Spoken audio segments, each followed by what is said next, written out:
J'ai beaucoup parlé de randonnée dans mes dernières chroniques et l'Australie en propose aussi de très intéressantes dans le Blue Mountains National Park, par exemple, où les panoramas sont toujours époustouflants. On y retrouve les fameuses Three Sisters. Une légende autochtone veut qu'un sorcier ait transformé ses filles en pierre pour les protéger. Il y a les Katoomba Falls, mais surtout les plus spectaculaires Wentworth Falls, où on peut s'arrêter pour se baigner. Le nom du parc Blue Mountain prend tout son sens dans la Jamison Valley. La forêt d'eucalyptus reflète le bleu et quand on sent les feuilles aussi, là, on peut ressentir l'odeur des huiles essentielles.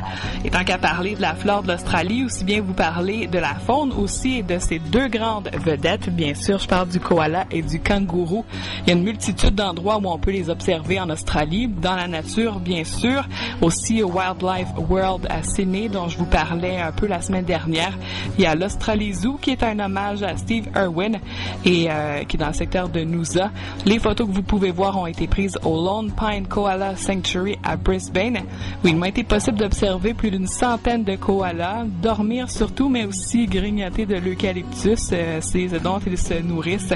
J'ai pu en prendre un dans mes bras, assez spécial, et j'ai aussi eu l'occasion de nourrir des kangourous qui bondissaient un petit peu partout autour de moi. Donc, très intéressant de découvrir des animaux qu'on retrouve uniquement en Australie.